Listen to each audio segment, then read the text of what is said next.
Prologue: The Philosopher's Stone. The bell above the door chimed as Harry entered. Rainwater clung to his sleeves, leaving silver trails on the worn floorboards. The outside world quickly fading, replaced by the quiet of fabric and the gentle steam in the air. The bell's note gliding with subtle chimes through the room, signaling a new patron. The shop seemed skilled at keeping secrets, quietly absorbing new arrivals among velvet and wool. The air was dense with the scent of wool, cotton, and lingering steam. Warmth surrounded Harry. Stacks of cloth stood in uneven piles, their colors muted in the dim light. Each small island of hung robes hints at hidden secrets, waiting to be discovered. "Hogwarts, dear," the witch behind the counter asked without looking up. Her voice carried through the shop, confident and assured, as if she had heard his answer many times before. "Yes," Harry said. "Stand on the stool, then." Harry climbed onto the stool, uncertain where to place his hands. The wood creaked beneath him, reacting to his nervousness. A measuring tape lifted itself from the counter. It hovered for a moment, then snapped into motion. The measuring tape moved quickly around his chest, arms, and shoulders. Its touch was efficient and impersonal, making Harry feel like just another piece of fabric. "You've got another fitting already, miss," the witch added over her shoulder. Harry turned. She appeared to be about his age, perhaps slightly older, yet carried a sense of completeness. She seemed polished and self-assured, while Harry still felt uncertain and unfinished. Her pale blonde hair caught the dim light, glinting at the edges. Her dark, tailored robes were made from fine cloth, more elegant than anything Harry had worn or imagined. Her posture and gestures were deliberate, as if she had spent years perfecting her poise, like she'd chosen it. Her eyes flicked toward him. They were a soft grey piercing into him, like they were calculating who he was, without needing to hear a word from him about it. "You're starting this year too," she said. Harry looked at the girl and mustered what he could of a smile, nodding. "Yeah." The girl looked at him inquisitively. "You don't know much about it, do you?" It wasn't mocking, not quite, but it was close enough to sting. Harry shifted uneasily on the stool, the wood creaking beneath him. The tape tightened around his arm, then loosened, as if impatient for him to settle. No, I don't. Not really, anyway." Harry shifted on the stool, wood creaking in protest. The tape cinched his arm, then slackened, impatient for him to settle. The girl glanced at him again. It was as if she were rethinking something she had already decided. Then she sighed. "Someone should explain things to you properly before you make a fool of yourself." Harry blinked. Yeah, probably." Her mouth twitched, just slightly, not quite a smile. "I'm Draconia," she said. "Draconia Malfoy." She said it like it should mean something, at least like it usually did. Harry outstretched his hand to her smaller palm. "I'm Harry Potter." The measuring tape dropped. Not gently. It just fell. The witch gasped, turning so quickly she nearly knocked over a stack of folded robes. Harry Potter?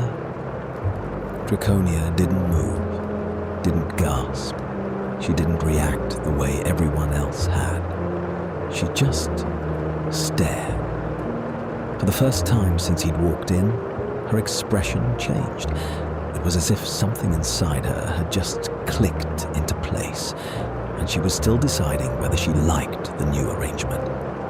Try not to let it get to your head. Harry huffed a small laugh before he could stop himself.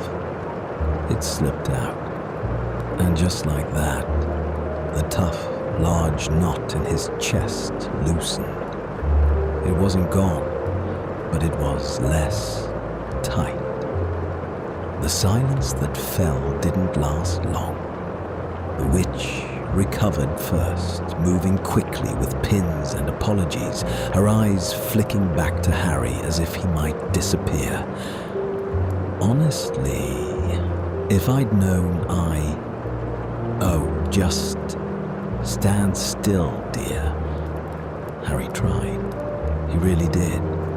But it's hard to stay still when your whole worldview gets shifted in 10 hours.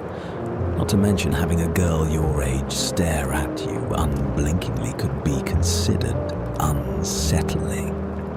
Still, the young Malfoy stood watching openly now. It wasn't the sharp, appraising look from before, thankfully, but it was sure till riddled with judgment. She seemed to be assessing him against expectations, but something did not fit. Her gaze was unsettled, searching for something she could not identify. Did you know? I mean, you didn't actually know about. It felt more like a statement than a question. Harry shook his head. No. The girl bit her bottom lip as though she were in serious thought, like she was questioning as if this really was the great Harry Potter that children were told about. Nothing at all? He hesitated, then shrugged. I only found out I was a wizard a few hours ago. That seemed to crack the blonde witch's facade. Her face molded into a strange look halfway between shock and offense. They, whoever raised you, I mean, they didn't tell you anything, she asked, frowning a little. Harry let out a small, dry breath. As I said, no, they didn't tell me anything. For a moment, Draconia did not respond. The arrogance remained in her posture and the tilt of her chin, but something else appeared as well. Something colder. That's... She stopped, not because she didn't know what to say, more like because she had too many options. Incompetent. Harry laughed. Actually laughed. It startled him as much as it did her. She glanced at him, almost suspicious. What? No one has ever called them that before. Well, Draconia muttered, I'm thinking worse things about them in my head. The tape measure snapped, almost in agreement. In the quiet that followed, it felt as if a new, tentative understanding was forming. Another quiet stretched between them, but this one felt different. Less like distance, more like. It felt like space was being made. When Harry stepped back out into Diagon Alley, the world felt louder than before. The air outside struck him differently now, sharp and bracing after the gentle cocoon of the shop. The noise of Diagon Alley surrounded him, voices and footsteps blending in a chaotic rush. Harry joined the crowd, adjusting his new sleeve. The robe felt lighter and better fitted, as if it belonged to a story that was not his own. It didn't. It felt like the world expected something from him. Hagrid waited just down the street, arms folded, scanning the crowd like a guard. "Done already?" he asked as Harry approached. Harry nodded. "Yeah." Hagrid grunted approvingly. "Knew ye would be. Madam Malkin's quick when she wants to be." Harry hesitated, then glanced back over his shoulder. The shop window blurred the street with shifting shapes and colors. Through the glass, Harry could still see her figure, calm and composed, unaffected by the activity outside. Draconia. She stood exactly where she had before, calm and composed, talking to the shop witch as if nothing had changed at all. It wasn't like she had followed him outside, but Harry knew she was still looking at him. Harry frowned slightly. Something had changed, subtle, but impossible to ignore. He just didn't know what yet. "Come on then," Hagrid said, already turning. "Still got a fair bit to get through." Harry followed, but slower than before. They had made it halfway down the street when... Potter. The voice didn't rise above the crowd. She didn't run. Her steps were measured and controlled, but there was a purpose to her movement, almost urgent. Quicker than someone who seemed so composed would ever need to be. Each stride carried a certain prowess that was, however, hard to ignore. Up close, away from the quiet of the shop, she appeared even more deliberate. Her posture, the way she held her shoulders up, how her eyes stayed locked on you, focused. It all seemed so carefully chosen, as if she were assembling herself with intention. It made it seem like every interaction with her was precious, like you were wasting her time if you didn't have something useful. In this moment, however, she seemed unpracticed, like she was putting herself in someone's shoes. She looked almost surprised by her own urgency. "I didn't ask you something," Draco said. Harry waited, because she expected him to. "Who told you?" she asked. "About all of it?" Harry blinked. "Oh, He turned, gesturing to the half-giant who was walking just ahead. "Hagrid? He's, well..." Harry made a face that made it easy to assume who Hagrid was.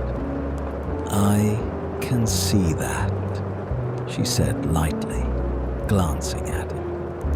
She wasn't dismissive, but her tone, it was like she didn't need the explanation to understand the conclusion. Her attention snapped back to Harry just as quickly. "You're going to Hogwarts, right?" she continued. Harry smiled. "Yeah. Do you know which house?" Her expression barely changed, but her focus sharpened like a lens adjusting to light. "Right," she said, it like she was confirming a plan. Subtle, but calculated. "You should know that before you arrive." Harry tilted his head. Is it really that important? Yes. There was no hesitation, no doubt. But I guess it depends on what matters to you. Her words carried more weight than before, holding a seriousness Harry could not identify. The gravity lingered between them. It was less like an instruction and more like a warning, like if he made the wrong choice, his very existence could be challenged. Harry studied her for a second. What do you mean? Draco held her gaze, really held it. And for the first time, there was some doubt in it. Small, but it seemed like the only real emotion she had let herself show. Some houses are better than others. The words were clean, practiced, but hollow. There wasn't any charm. At least, the charm that Draconia had spoken with previously. It was clearly repeated before, but just lacked the conviction they had been told with to Draconia. You don't sound sure, he said. The honesty caught her off guard, like no one had challenged her perspective before. I am, she said. It was too quick. Harry didn't push. He couldn't help but let his lips curl up, just slightly. That seemed to annoy her more than if he had argued. She started, then stopped, exhaling quietly through her nose. The composure had slipped. Don't let anyone choose it for you before you understand it. Harry blinked. That didn't sound like what she had said before. That sounds like you don't want me in a certain house, he said. Draconia hesitated. There it was again, that crack. So small but real. Maybe there was a person inside the royal mask she held so tightly. I want you to choose the right one, she said. Harry looked at her a moment longer than intended, drawn by the searching quality in her eyes, as if she sought an answer he could not provide. Because that didn't sound like someone who really believed what they had been taught. Maybe someone who was trying to, but not convinced. Hagrid cleared his throat loudly behind them. Harry, we're wasting daylight. The moment snapped close. Draco's expression changed back immediately. There was the composed, controlled Malfoy from Madame Malkin's "I'll see you on the train." Something about that made Harry sure. That wasn't an if, it was a when. As fast as he had met her, she had walked away without saying another word. Harry watched as she disappeared into the crowd, her figure soon lost among the movement of Diagon Alley, becoming only a memory against possibly the most important day of Harry's life. He wasn't entirely sure why. He barely knew her. She was very strange. But for once, he didn't feel like he was rushing to catch up to a world everyone else already understood. He didn't feel like he was catching up to something everyone else already knew. It felt like, maybe for a heartbeat, it was as if someone else had stepped into the unknown beside him. Hagrid nudged his shoulder. "Friend of yours?" Harry hesitated. The word felt too much, too soon. And yet, right? "Yeah," he said. Harry had never been to a train station. He'd never left the Dursleys' house, really. Not unless it was school. Mrs. Figg's house or Aunt Petunia felt like having something to yell at while doing the grocery shopping. If Harry had imagined anything, though, it never would have compared to the wonder that was Platform 9 3/4. Steam hissed in long, uneven breaths. School trunks raced past as they scraped against stone. Voices overlapped in bursts of excited, impatient but familiar ramblings in a way Harry couldn't quite place yet. It pressed in on him from all sides, too much and too fast, like the world had suddenly decided to exist all at once. He stood just behind a large crowd of adults waving at the long scarlet carriages. His fingers curled loosely around the handle of his trunk, trying to take it all in without looking like he was. Everything about this felt so unreal, and the anxiety he wasn't at the right platform kept making his heart flutter with slight panic. All he had were Hagrid's reassuring words of, "Train'll take you straight to Hogwarts. Can't miss it, big old red one." He wasn't sure if that was true. Not about the train, but about the rest of it. Hagrid had clapped him once on the shoulder, heavy, grounding, and then turned, already moving back through the barrier, like this part had always been temporary. What if this was all a prank? All fake? Harry swallowed, approaching the third carriage of the 8 that sat ready to be boarded. The carriage, he found, was half full, somehow louder than the platform had been. Harry moved down the corridor, sliding doors open, one after the other, each compartment already occupied groups clustered together, voices easy and overlapping in ways that made it clear they already belonged to each other. He didn't. Not yet. At the end of the carriage, he found one, empty and quiet. He stepped inside quickly, like it might disappear if he hesitated, and shoved his trunk under the seat with more force than necessary. For a moment, just a moment, it was quiet. Harry exhaled and let himself just think. He was here. He was really going to be a wizard. The door slid open again. "Everywhere else is full," a voice said, already halfway inside. He didn't wait for an answer. He was tall for his age, all elbows and confidence, bright red hair refusing to lie flat no matter what he did with it. There was something open about him, easy in a way Harry hadn't figured out how to be yet. "Mind if I?" he added, dropping into the seat opposite anyway. "I'm Ron, by the way. Ron Weasley."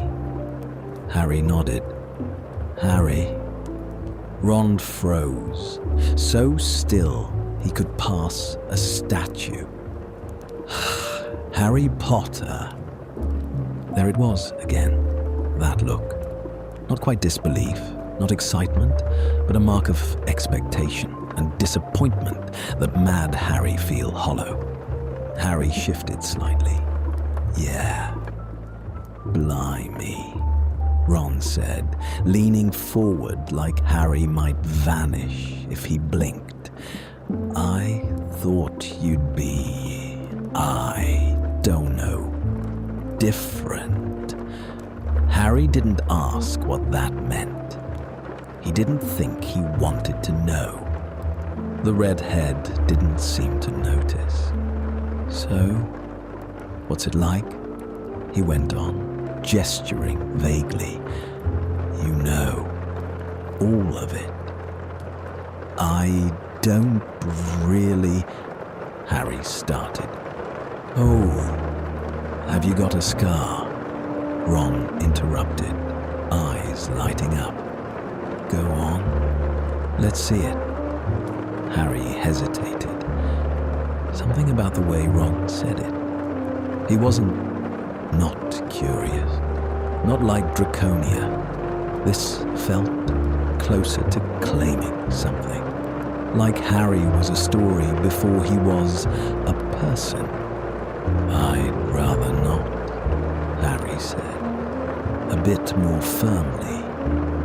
Ron blinked, thrown off for half a second. Then he laughed. Right. Keeping secrets, are you? Harry didn't answer. Ron leaned back, stretching his legs out like he already belonged in the space. So, do you know what house you'll be in? He asked. Harry shook his head. No. Doesn't matter, really, Ron said quickly. Anywhere but Slytherin. There was no pause, hardly any thought, just blind certainty. Harry's fingers tightened slightly against his sleeve. Why? He asked. Ron snorted. They're all a bit. He lowered his voice, though not by much. Dark, aren't they? My brothers say there's not a witch or wizard who went bad who wasn't in Slytherin. Harry thought of Draco, of the way she'd stood in the robe shop, precise and composed, calling his relatives incompetent under her breath, of the way she'd told him to choose properly. She didn't seem dark, Harry said before he could stop himself. Ron frowned. Who? A girl I met, Harry said. Draco. Draconia Malfoy. The reaction was immediate. Ron let out a sharp, incredulous laugh. You're joking. Harry's stomach dropped slightly. What? You met a Malfoy and thought she was all right? Ron said, shaking his head. They're all the same. Proper, pure blood lot. Think they're better than everyone else. Harry didn't like how easily he said it. To be honest, he didn't like how final it sounded. She didn't seem like that, Harry said. Quieter now.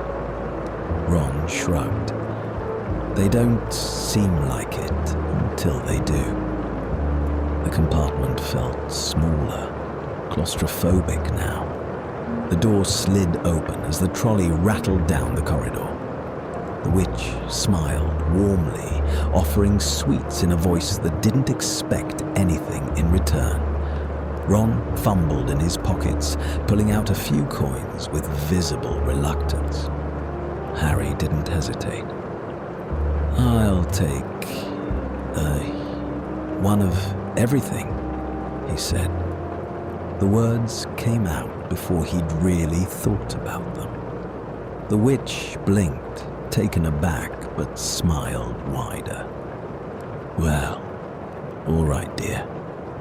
Boxes piled quickly, chocolate frogs, Bertie Bott's every flavor beans, pumpkin pasties, cauldron cakes. It was too much, definitely too much. Harry didn't care, not because he was hungry, but because he could. He had money. He could take care of himself for the first time in his life, because no one was going to stop him. He pushed half of it toward Ron. Well, take some then. Ron stared. Blimey, he said quietly.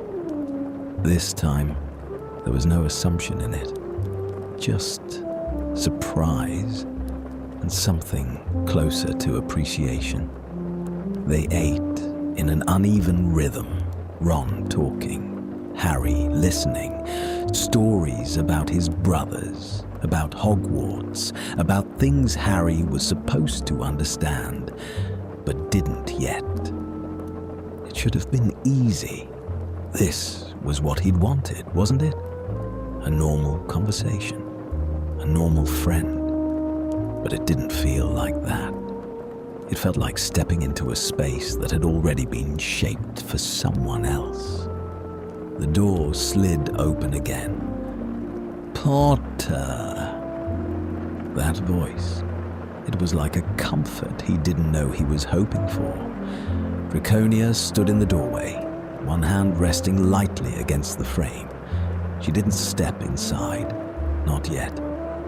She flicked her gaze, flicked once to Ron, then back to the familiar raven-haired boy. I was looking for you. Ron let out a quiet scoff. Course you were. Draconia's eyes shifted to him again, slower this time, colder. And you are? She asked. Ron Weasley, he said, like it should matter. Something in her expression sharpened. It was recognition and judgment, immediate judgment. Ah, she said, simple words that landed just how they needed to. Ron's ears went slightly red.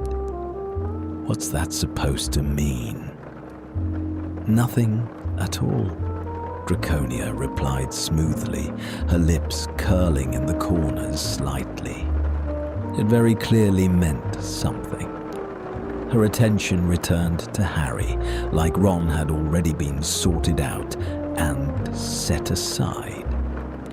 There's an empty compartment further up, she said. Quieter. Harry hesitated. Just for a second. He had never had friends, let alone been offered anything. Go on then, he said, leaning back. Don't let me stop you. It wasn't permission. It was a challenge, and the other two knew it. Harry felt it twist somewhere in his chest. Draconia didn't move, didn't push, didn't repeat herself. She just waited, and somehow that made it harder. Harry looked between them. Ron, slouched, casual, watching closely. Draconia still, composed, but holding space for his answer. Different kinds of pressure, different kinds of expectation, different nerves triggering. He stopped, because suddenly, whatever he chose felt like it would matter more than it should. Like this wasn't just a seat or a conversation, like it was a direction. I think I should stay, but you should come here, Harry said, finally. Ron relaxed instantly, like he'd won something. Draconia didn't react, not outwardly. She just nodded once. Of course, I'll just see you at Hogwarts then, Harry. It was polite, distant. The flicker of emotion she had shown was quickly covered by the wall she rebuilt in seconds. See you at Hogwarts then. When she left, the compartment felt louder than before. Ron started talking again, almost immediately, filling the space like nothing had happened. But Harry barely heard him. He stared at the door long after it had shut, because something had shifted. He felt wrong, almost broken, misaligned, like he'd just missed a step he wouldn't get back. Ron nudged a box of sweets toward him. Goody choice, though, he said. Better than ending up with a Malfoy. Harry looked at him. Really looked. At the certainty, the ease of it. At how simple everything seemed from where Ron was sitting. Right, Harry said. But it didn't feel right. Outside the window, the landscape blurred past in streaks of green and grey. Inside, Harry sat between what he had chosen and what he hadn't. And for the first time, he wondered if there was a difference. The great hall seemed to devour them, its vaulted ceiling echoing with a cacophony that rolled over the students like a storm at sea. Harry hovered near the entrance, his insides knotted and hollow, as if each moment drained him further. He could feel the weight of countless eyes, bold and unblinking, studying him as though he were a creature from a storybook, something to be gawked at rather than greeted. The other first years clustered at the front, a jumble of anxious faces and awkward limbs, each one desperate to appear as though they belonged, though their efforts only made their uncertainty more obvious. Already, small alliances were taking shape, pairs and trios gravitating together, drawn by the invisible pull of nerves and the desperate hope that they might not have to face this alone. The sense of belonging here felt as delicate as spun glass, shimmering and brittle, ready to fracture at the slightest touch, even before the sorting had begun. Harry lingered at the periphery, untethered, as if he were a ghost drifting through the edges of someone else's story. He was not truly alone. There were bodies all around him, but the sensation was there, sharp and cold, that he could simply vanish, and the world would carry on, unchanged. Ron was close by, near enough for Harry to hear him shifting and muttering quietly, but neither of them had spoken since the train. Whatever had come between them was still there. If anything, the space between them had frozen over, solid and cold. Harry didn't bother searching for her. He didn't need to. Draconia stood apart, not by mistake, but as if the world itself bent to make room for her. She wasn't excluded. She simply chose her own orbit. Her posture hadn't changed, back straight, chin lifted, eyes sharp and alive. She missed nothing, least of all him. Their eyes met for a moment. There was no smile, no sign of acknowledgement, but it wasn't indifference. Not really. It was quieter than that. Something tucked away and hidden behind her eyes. It felt like a thread stretched between them, one neither dared to tug. First years, forward. Harry moved with the rest, getting a glimpse of the stool at the front. The sorting hat perched atop its stool, battered and threadbare, its faded patches a testament to centuries of secrets whispered beneath its brim. It wore its shabbiness like a badge, needing no grandeur to command attention. Harry's gaze lingered on it for a heartbeat, curiosity and dread mingling in his chest before he tore his eyes away. The list of names began. Some names were called and sorted in a blink.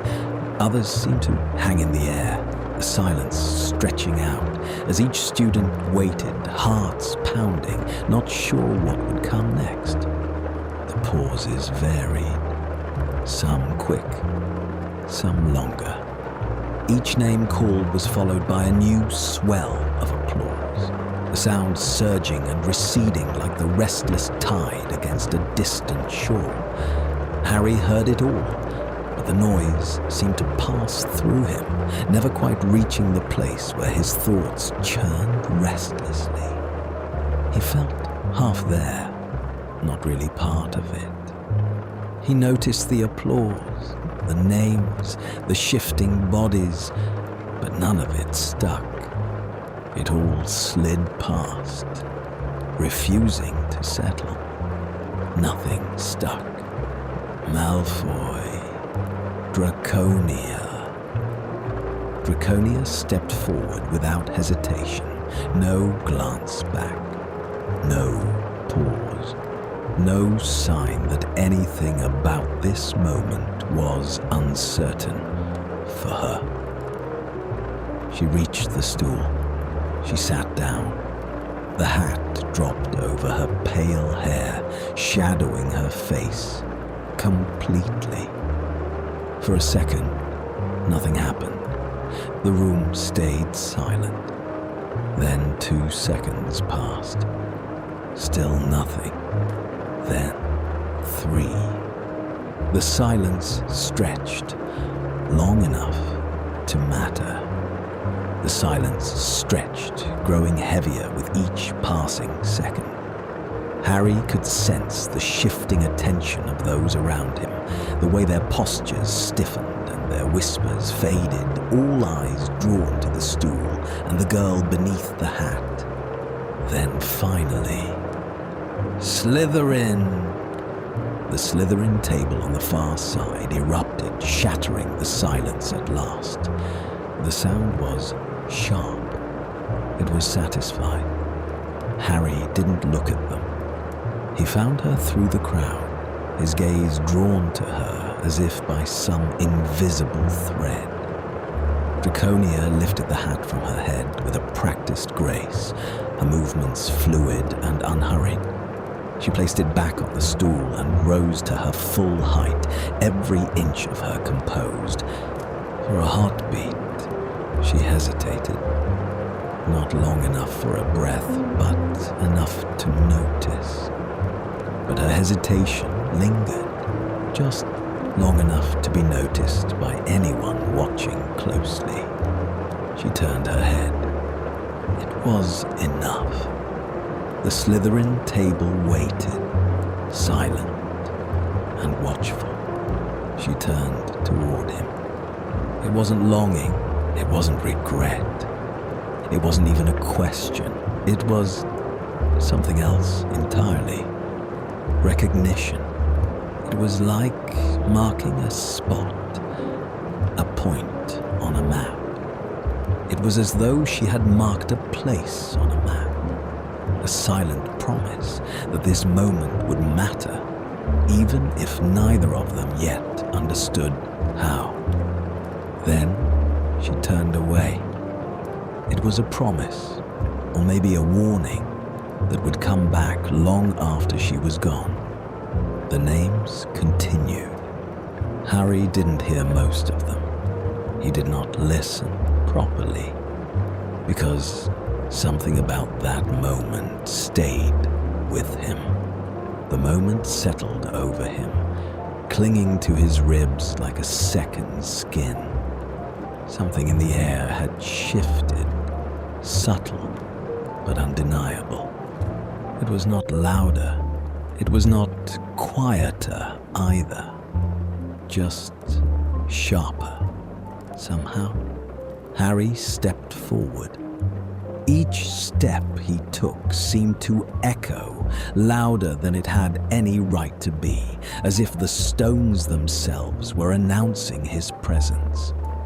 The sound of his own feet was almost deafening. Everything felt too clear, too sharp. The stool waited. The hat waited. It felt like the whole world was holding its breath. Everything waited, suspended in that moment. He sat. The hat dropped over his eyes. He saw nothing but darkness, and then a voice. It was close.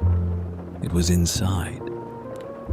"Well, now," it murmured. "What have we here?"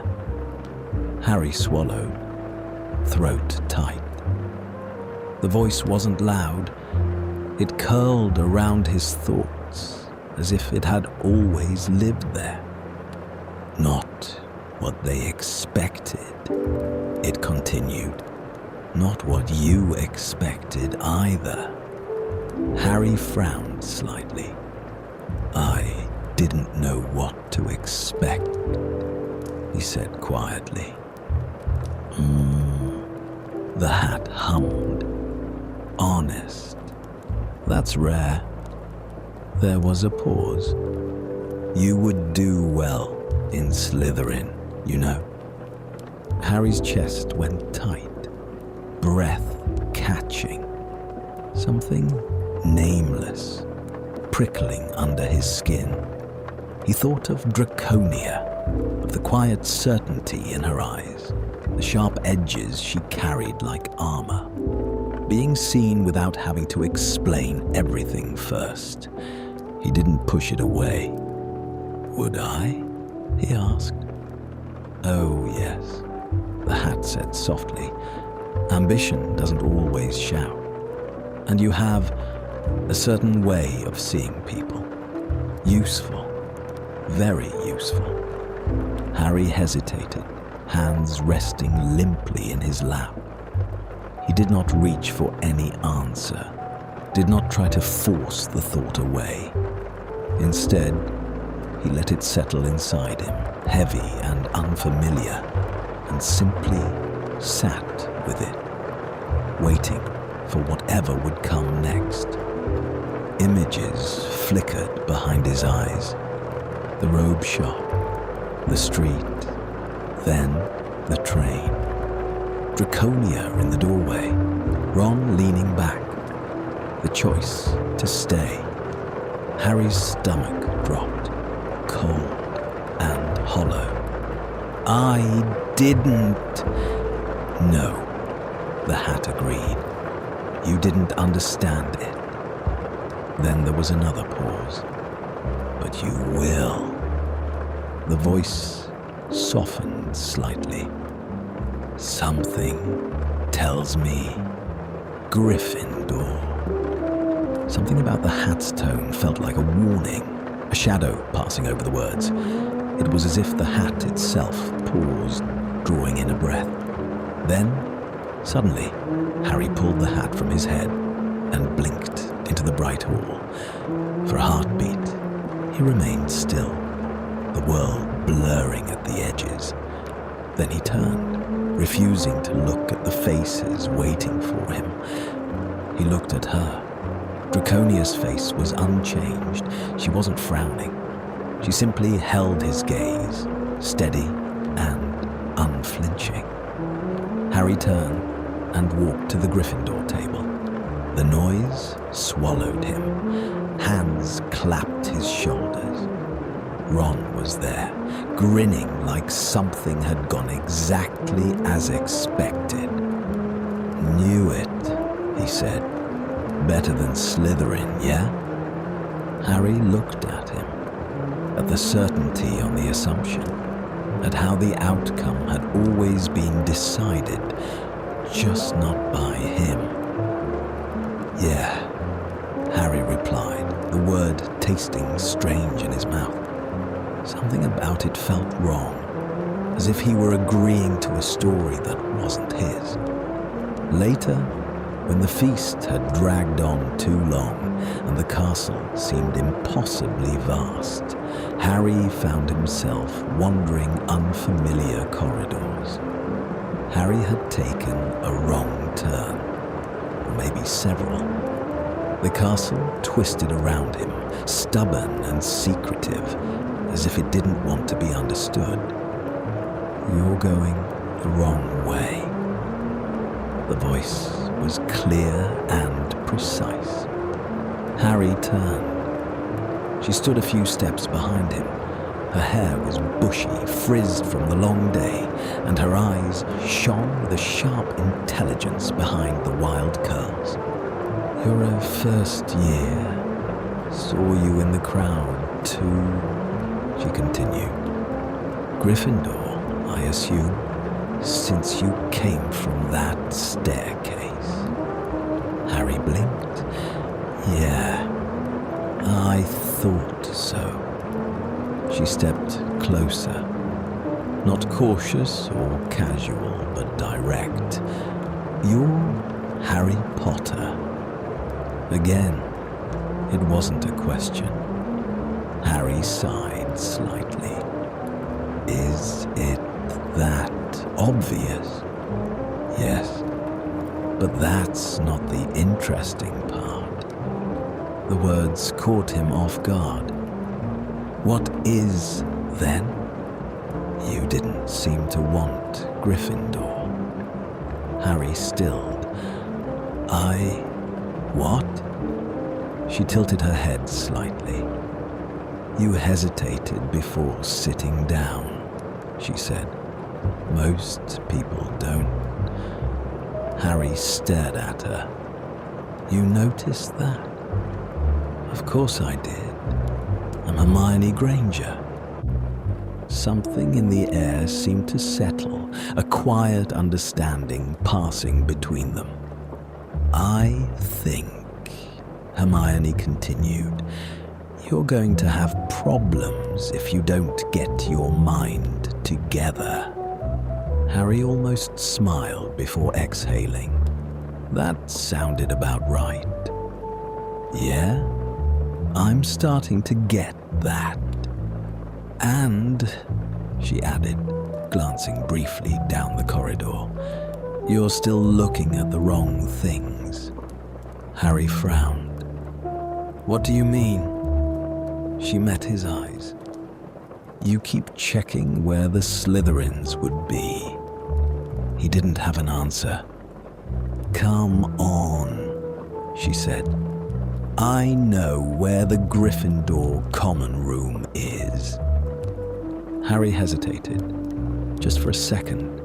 Then he followed her. Not because he had to, but because for the second time that day, someone had seen something he hadn't said out loud. The castle remained unsettled. Its worn stones shifted beneath the moonlight, as if holding their breath, awaiting something unseen. After his first night in Gryffindor Tower, Harry realized Hogwarts never truly slept. The castle breathed in darkness.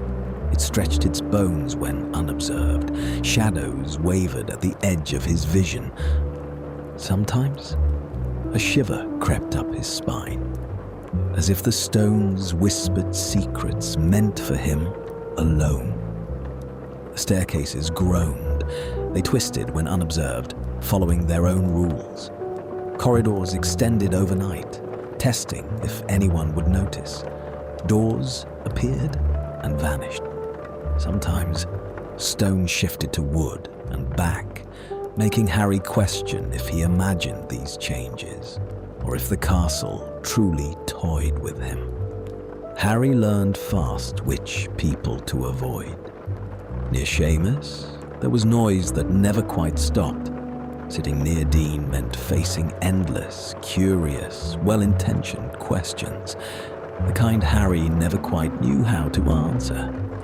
With Ron, a persistent awkwardness hung over Harry. Each conversation felt artificial, as if Ron expected him to follow rather than walk beside. Harry overheard Ron argue with Seamus about chocolate frogs, insisting Harry must agree, his voice thick with expectation. Harry had nodded.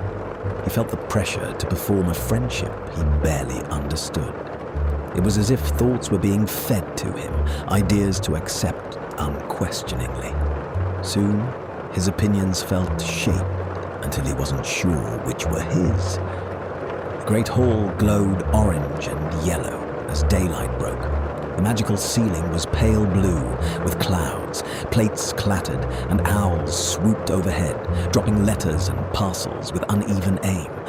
A Ravenclaw girl was unlucky enough to have cereal splatter down her robes. Well, it's just obvious, isn't it? Ron was saying one morning over breakfast, waving vaguely with a piece of toast already half-eaten.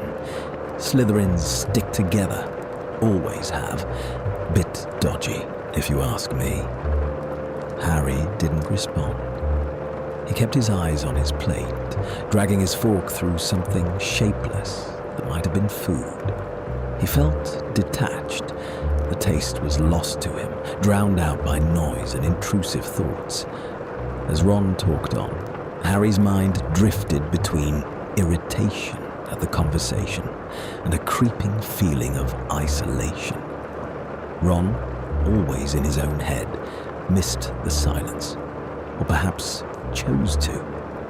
Bet that Malfoy's already found the worst lot in there, he continued, his voice falling slightly, not enough to be private, but enough to suggest it should be. Harry's grip tightened on his fork. Across the hall, past the sunlit glow and clanking plates, green and silver banners shimmered. They caught sunlight, as if alive. The Slytherins' table extended in a long, unbroken line, shadowed even as sunlight crossed it. The angelic blonde sat halfway down. Her posture was straight, yet relaxed. Her fingers drew a slow, deliberate circle along the rim of a silver goblet. Each movement was precise, as if she were conducting a silent ritual. When she arched her chin, a shimmer, green, serpent-shaped on her ring, flashed at her knuckle.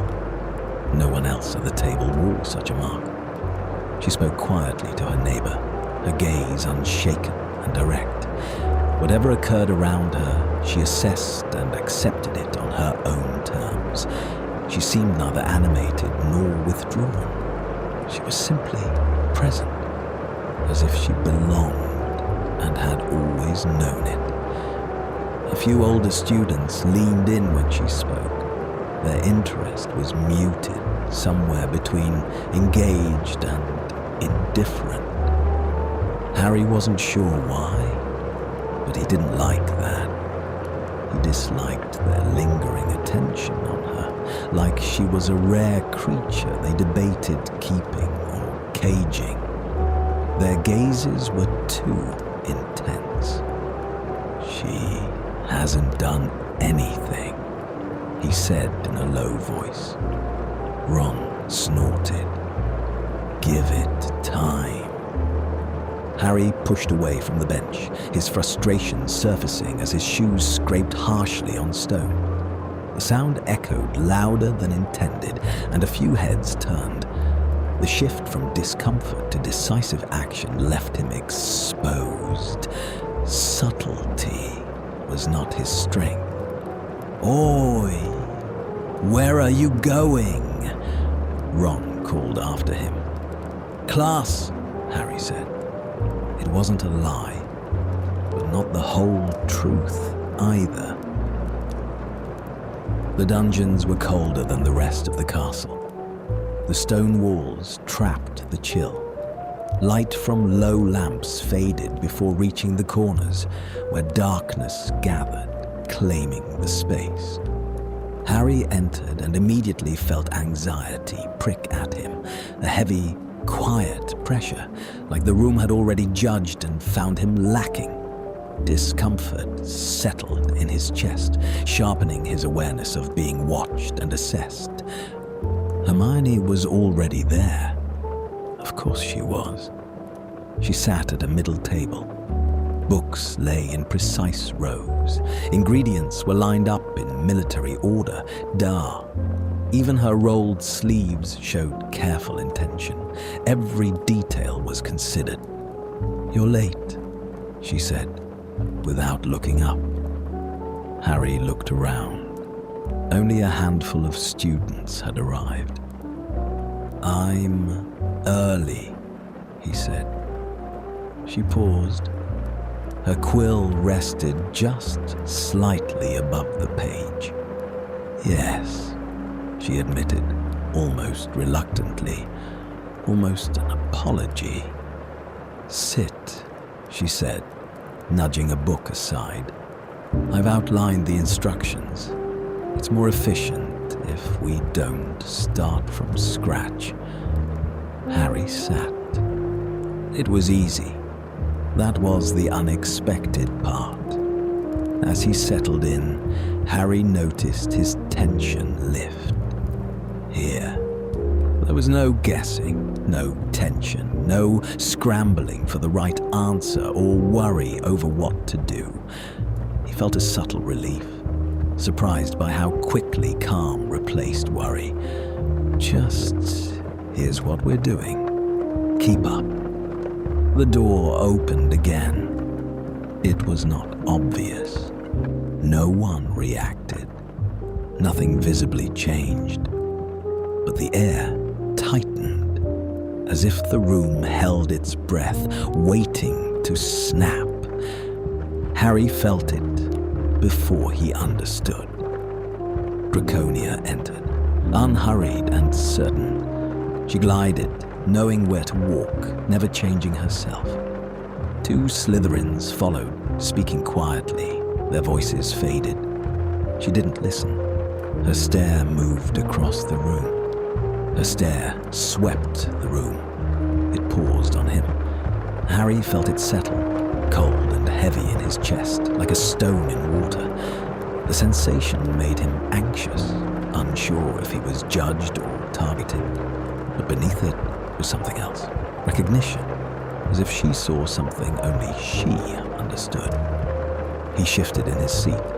He was torn between shrinking from her gaze and meeting it, both unnerved and drawn in. He craved the clarity that comes from being truly seen. Hermione looked at Harry before going back to her notes. "You know her," she said quietly. "Yeah." Hermione's eyes flicked up briefly again, then back down. "She's distracting." Harry blinked. "She hasn't even done anything?" Hermione's quill stilled. "She doesn't need to." Draconia moved confidently. The Slytherins next to her slowed, then stopped and peeled away without instruction. She didn't acknowledge them. She sat 2 seats from Harry, close enough to be present, far enough to be deliberate. "Sit wherever you like," came a soft, drawling voice from the front. The room was silent instantly. Harry felt it, sharp and tingling, running straight along his back. "Potter." Harry looked up. Snape's eyes were already on him. "Tell me," he said sharply, "what would I get if I added powdered root of asphodel to an infusion of wormwood?" Harry's mind went blank. He'd reviewed the books, but hadn't retained much. There was too much, and a day 1 quiz wasn't on his mind. Beside him, Hermione's hand quivered, almost raised. I don't know, sir," Harry said. Snape's lip curled, just slightly. "Fame clearly isn't everything." A ripple of quiet laughter passed through the room. Harry didn't react.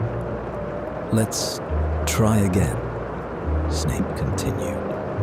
"Where would you look if I asked you to find me a bezoar?" Harry hesitated. Hermione inhaled sharply beside him, her body lifting higher with her outstretched arm. "I don't know." Snape's gaze focused. "Perhaps you should open a book before attending my class, Potter." Something inside Harry twisted, sharp and uncomfortable, as embarrassment quickly followed the sting of being singled out. Frustration mixed with a sense of inadequacy, heightening his unease. Or came a cool, precise voice. You could just ask a question to the whole class instead of singling someone out. Harry turned.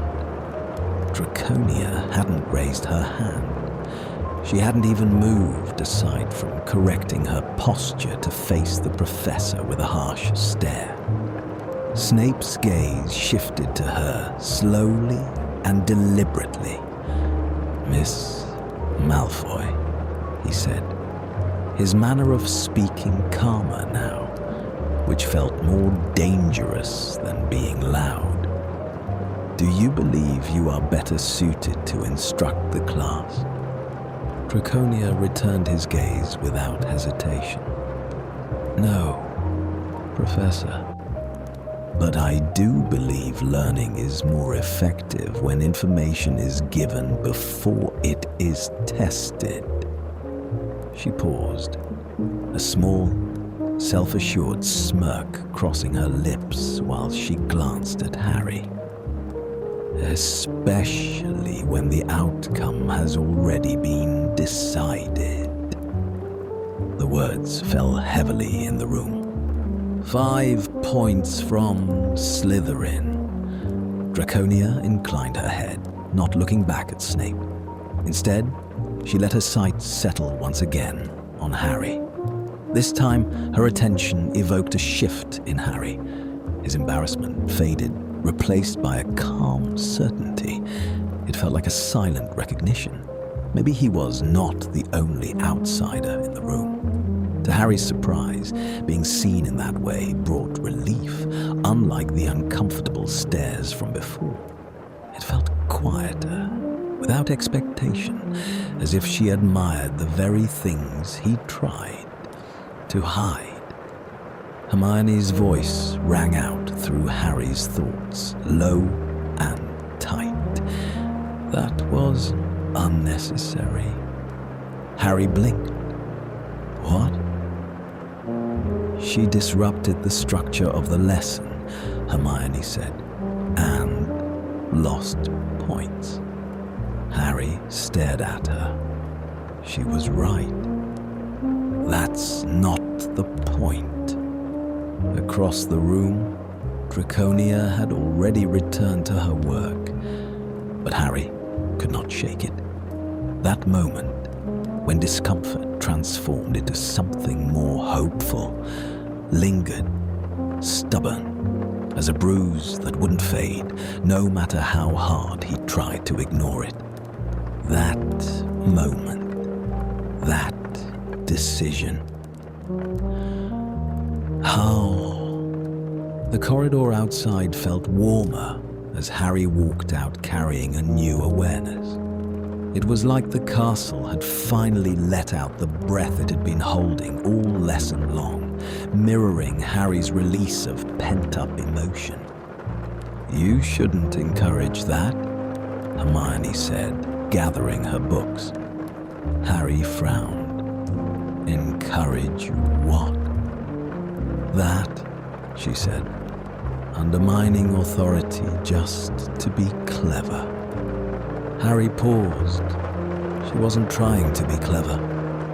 Hermione's eyes glanced at his.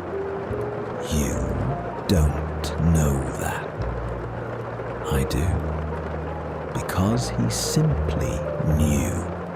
There was no logic, just a conviction that settled in his bones and would not move. He didn't know how, but he did. "Potter." Harry turned. Draconia stood several steps away. "You need to read ahead," she said. Harry almost smiled. "Hello to you too." Her mouth flickered upwards slightly in the corner. Barely. "I mean it," she said. "Snape won't stop doing that. I figured." Harry paused, his hand fiddling with his bag. "You didn't have to do that." Her eyes sharpened. "I know." Harry stepped in, just a little closer, as if that would help him understand. "Then why did you?" Draconia held his gaze longer this time. Her lips moved, then stopped. Once again, Harry Potter had her lost for words. Well, because you didn't know," she said, "and someone else could easily have answered." It was simple, as if it were the most obvious thing in the world, and she could not imagine it being otherwise. Clean. No fuss, no drama. But underneath it, something more subdued. A kind of claim, quiet yet clear. Like a handprint pressed into wet cement, impossible to erase. Hermione's approaching footsteps broke the moment, and the two in front of her stepped back slightly. Hermione exhaled slightly as she stopped just a few steps behind Harry. "Harry," she said, "we should go. Transfiguration is in 10 minutes. Draconia stiffened once again, her posture readjusting to her usual guarded self. "Yes, right. We should go, Harry," she said. It was neutral, controlled, but just slightly too quick. Hermione frowned. "Excuse me?" Draconia didn't look at her. "Structure matters, and we don't want to be late, do we?" she said. Hermione's chin raised. "Well, I asked Harry first." Draconia turned. "Well, I'll make sure he's on time to see you at lunch." She gave Hermione a tight smile before turning back to Harry, her arm outstretched and grasped Harry's free hand, pulling on it. "You're holding us up, Granger. Harry, are you able to hold my charms textbook? My bag is too small, I'm afraid." Harry, looking rather taken aback by the forwardness, just nodded. The whole interaction had been weird, and any excuse to end it was welcome. Still, as he slipped the book into his hand and felt Draconia tug him gently forward, a cluster of conflicting feelings twisted in his stomach. He felt a surge of relief to be leaving the tense standoff behind, mixed with a sharp discomfort at the cool way Draconia had cut Hermione off. But threaded through all of it was a quiet, unfamiliar pleasure. The simple fact that someone wanted him, claimed his presence so openly, sent a delicate warmth through his chest. He was unused to the sensation of being chosen for himself, of belonging in a way that asked nothing but his company. The feeling was confusing, almost as unsettling as it was comforting. And as he followed the blonde girl away from the stunned Hermione and down the corridor, Harry found himself wondering if this was what it meant to be seen in a new way. Chapter 5. Night pressed heavily on the library, shadows stretching wide across the stone floor. The shelves stood guard, silent and tall, their spines glinting in the restless candlelight. The air was thick, the hush so deep it felt like the whole room was holding its breath. The library never really slept, not even now, deep into the night. Every sound tiptoed, pages whispered, chairs only scraped when they had to, voices faded, swallowed by the hush, as if the secrets between the shelves might wake if anyone spoke too loudly. Even the candles seemed nervous, their flames shrinking, wary of what might be hiding in the dark. Harry found a strange safety here, hidden between the shelves and the pools of golden candlelight. For a moment, the world outside faded. He could almost believe he belonged here, among the ancient books and the hush that wrapped around him like a cloak. Or at least, for once, he didn't feel like he was taking up space he wasn't meant to fill. That was new. He sat at the center of a long, polished table, arranging his books with careful precision. A fortress of parchment and leather. It let him disappear, just another student lost in the stacks. The neatness calmed him. It was a shield, thin but real, against the uncertainty pressing in from the dark. One book open, two half-heartedly cracked, three untouched, waiting. His quill hovered above the parchment, the tip trembling. He was caught between the urge to write and the safety of doing nothing. Candlelight spilled across the feather, casting a thin shadow over the empty page. He read the same line, again and again. Nothing stayed in his mind, regardless of how many times he read the words. Not because it was hard, simply because the information would not settle. You're doing it wrong. Hermione didn't look up as she said it. Harry let out a quiet breath through his nose. I haven't even started. That's what I mean. She turned a page with deliberate precision, the sound soft yet intentional. Harry leaned back, the old chair groaning beneath his weight, a familiar, grounding sound that echoed softly in the hush. For a moment, the world beyond the library's walls vanished, swallowed by darkness and silence. How can I be doing it wrong if I haven't done anything yet? Hermione finally looked up.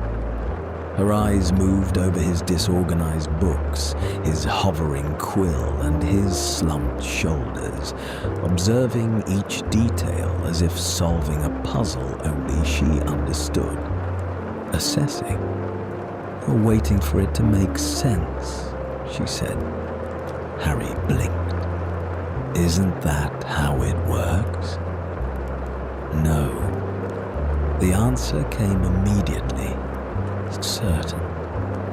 You create the understanding, she continued. Magic has structure.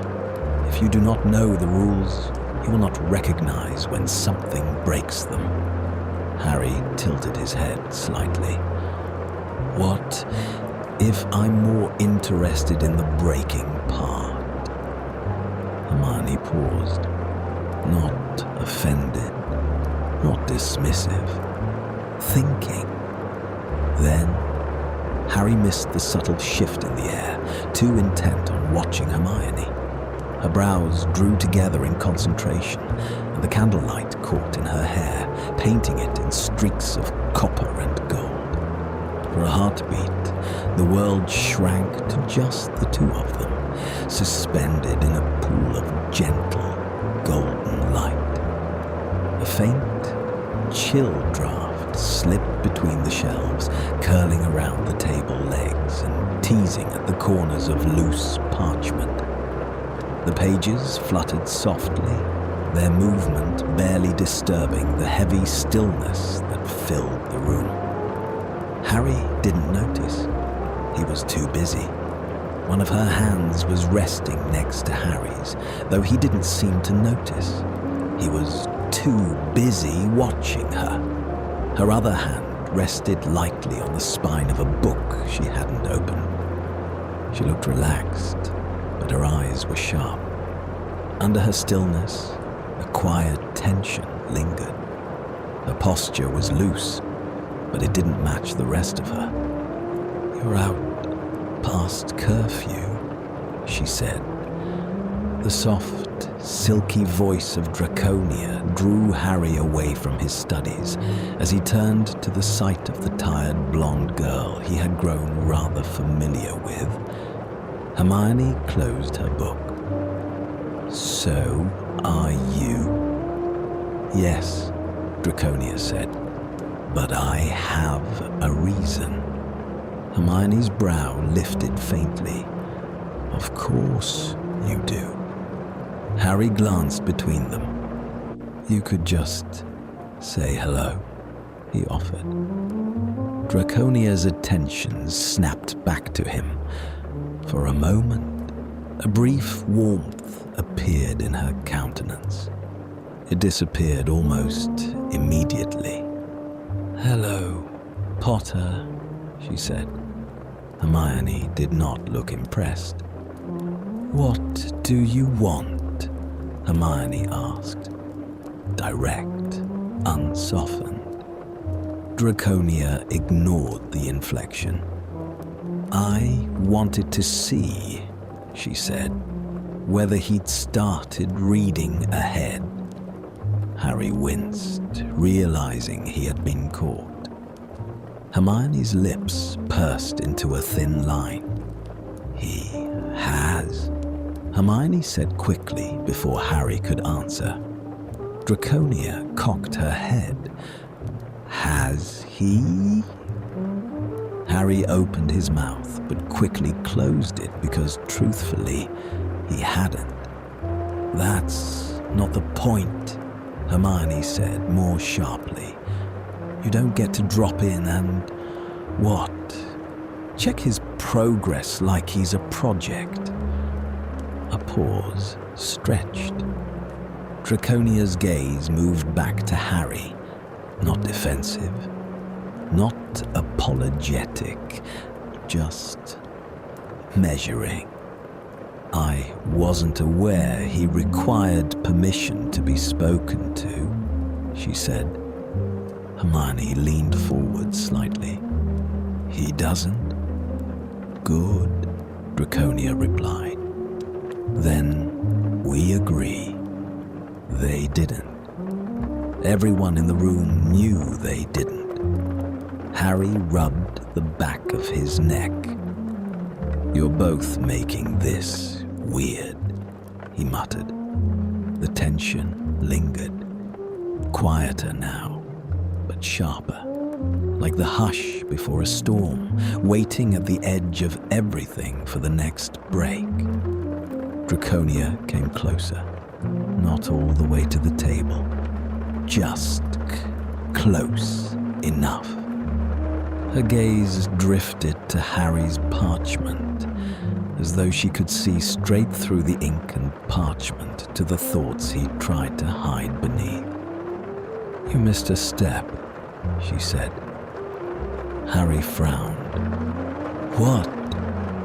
She pointed, not quite touching the page, but close enough for him to follow. "Here," she said. "You have written the process, but not the intention." Hermione's head twisted to her. "The intention is implied." "No," Draconia said calmly. "It's assumed. That's not the same thing." Harry looked between them. Again, he always seemed stuck between them. "What do you mean?" he asked. Draconia's voice shifted, less sharp and more precise. "Magic does not only respond to your actions," she said. "It responds to your intentions." Harry looked down at the parchment, tracing his uneven handwriting, the careful lines Hermione had helped him draw, and the untouched space where Draconia's finger had hovered, leaving only the suggestion of intention. Hermione's eyes tightened slightly. Harry studied his own untidy scrawl, the careful lines Hermione had drawn for him, and the untouched space where Draconia's finger had hovered, leaving only the ghost of intention. He considered the scaffolding Hermione had helped him build orderly, precise, a framework meant to hold everything in place. He saw the gap Draconia had pointed out, a missing piece that made the whole thing feel unfinished. He picked up his quill, hesitated, then began scrawling down what he could. Not quite what Hermione had said, not quite what Draconia meant. It was somewhere in between. It was his own style. The silence that fell between them was comfortable and uncomfortable. Without Harry adding conversation or the sound of his restless movement, the soft ambience of the library was all that rested between the three. In the hush of the library, the two girls shared an understanding that needed no words. Their silences spoke volumes, echoing between the shelves long after footsteps faded into the stone corridors. The quiet lingered, stubborn and heavy, as if it had decided to stay. Hermione didn't look up. "You don't need to contradict everything I say." Draconia didn't move from where she paused in the shadows between the shelves. "I don't." "You do." Hermione spoke slightly softer. "You don't like being wrong," Draconia said. Hermione's jaw stiffened. "That's not." "You don't," Draconia repeated, calm and certain. Quietness stretched. "And you don't like being ignored," Hermione said quietly. Draconia's gaze shifted slowly. "I'm not," she said. Hermione met her eyes. "No," she said. "You're not." Another pause, not resolution or agreement, but an understanding. "Potter." Harry looked up. "Don't let her make you predictable," she said. Hermione's expression sharpened instantly. "And don't let her convince you that structure doesn't matter." Draconia's lips curved slightly. "Structure only matters if you understand why it exists." Hermione didn't back down. "Exactly." A beat. Then Draconia looked back at Harry, something indecipherable in her look. "Good night." And she was gone. The quiet settled again, and settled more heavily than previously. Hermione sat down again, slowly, as she glanced over her various books, as if trying to decide whether to open a new one or continue where she was. Her eyes, however, didn't linger on the table. Her gaze was drawn to the black-haired boy in front of her. "She's wrong," she said. Harry tilted his head. "About what?" "Okay, well, not entirely, but..." She slowed, quiet and reluctant as she thought for a moment. It seemed real for the first time to her, in the way things are when you finally say them out loud. Harry smiled slightly. "She's not entirely right either," Hermione added quickly. "I never said if she or you," Harry said. Another pause. Then Hermione looked at him. Really looked. "You listen to her," she said. Harry considered that. "Yeah." Hermione nodded once, like she'd expected it. "And you listen to me," she said. Harry smiled again. "Obviously."